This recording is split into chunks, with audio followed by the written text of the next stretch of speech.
Hey friends, Leigh Round here, and welcome back to My Kitchen, My Rules.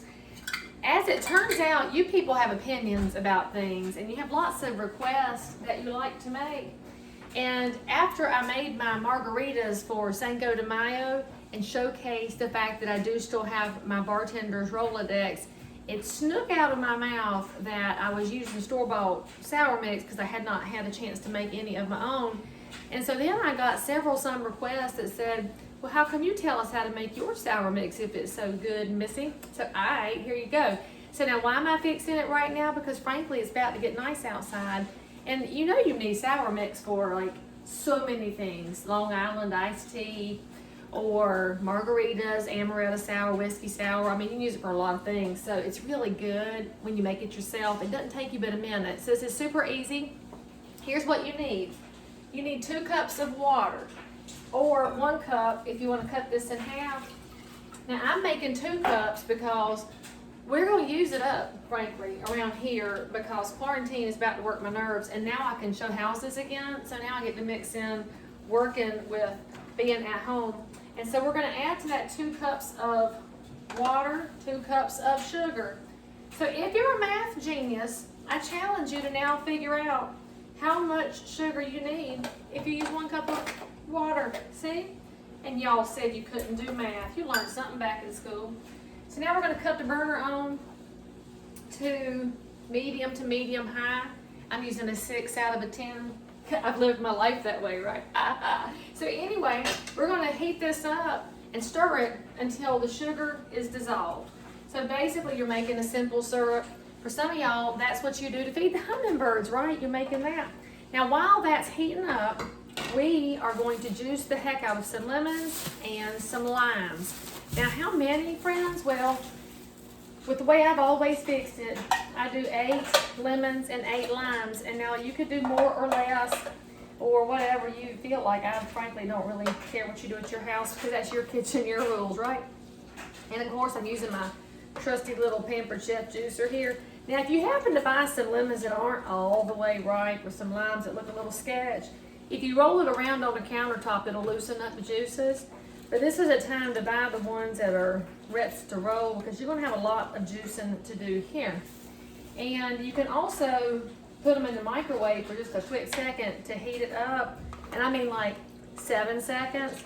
And that loosens up the juice as well. So maybe if you have problem juicing or you're having to do it by hand, you don't have this handy little tool here. And what we're looking for here is not Sprite. In fact, that's one of my favorite jokes of all time is the late Mitch Hedberg is a real good comedian. I don't know if y'all remember him, but he made some commentary about how they say on the Sprite label that is just lemon and lime. And he said, I'm pretty sure there's something more to it than that. And there is, because actually ours won't be too far off if you add that soda stream machine to things. I reckon you could put some bubbles in your lemon and lime that we're juicing right here. But anyway, what we're looking for is 2 cups of juice. So your basic recipe is a 1 to 1 to 1 to 1, but for me, I do a 2 to 2 to 2, and that's about how tart we like it. So you can make it your own way. Somebody had mentioned in my commentaries that they get the heartburn from some store-bought sour mix, which is probably something to do with the preservatives or the kind of citrus they're using, if it's real, concentrate, you know, what have you. I don't know, but make your own, friends. It doesn't take you but a few minutes. Lemons and limes aren't that pricey, if you get them on sale, that is. And we actually planted a lemon tree. Timmy wanted to grow one. I don't know if a lemon tree is going to grow in North Carolina or not, but I imagine we fixing to find out. So we're 4 pieces of citrus in. Our sugar is halfway dissolved. And go back to talking about drinks again. Had a lot of y'all asking why I had drinks in my Rolodex. It may be a surprise to you, but I don't remember everything. And then I had children. That took way more of my memory. And as a realtor, if y'all know anything about realtors, we can remember every house you've ever sold. Can't remember some people's names to save my life, but I can tell you where they live. I know where the master bedroom's located and what kind of kitchen they have when I sold it to them. It's kind of hilarious how life works at you that way. But also because I spent so many years bartending and waiting tables, I can do this stuff in my sleep pretty much. but I needed that Rolodex for you people that have weird requests. I worked in a restaurant in college that had a interesting clientele after about 9 o'clock at night, because it was a ribs and wings restaurant. It was very attractive to the guys who ran the big gang in Durham, and they liked to drink zombies on the rocks. One of them did, and his partner liked zombies straight up. And they had a whole series of girlfriends, and they tended to like strawberry daiquiris. So I will tell you why I was their favorite. I should probably not tell y'all this secret, because now you will know all of my secrets. I don't have many if you know anything about me. But I would put a little extra rum down the straw of that strawberry daiquiri. So when those girlfriends took that first sip, oh honey, it was strong. And they would always give me a good high five. They don't tip well. You should know people in gangs are not known for being big tippers, but they were always kind to me, and my nickname was Shorty back at that time.